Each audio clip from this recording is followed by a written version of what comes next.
13 साली महाराष्ट्रामध्ये जेव्हा दुष्काळ पडला होता, त्या दुष्काळाचं विदारक चित्रण मी त्या कवितेमध्ये मांडलेलं आहे.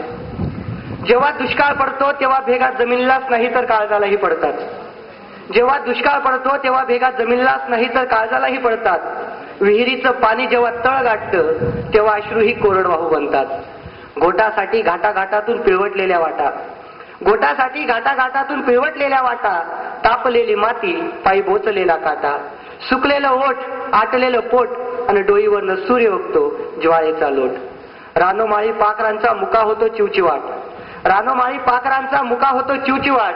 गावोगावी खेडोपाडी फक्त एकच शुकशुकाट. पानवटे सुकले सारे मुकी झाली पाऊल वाट. आभाळाल्या वाकुल्या देते जीर्ण दोऱ्यांची मुडकी खाट.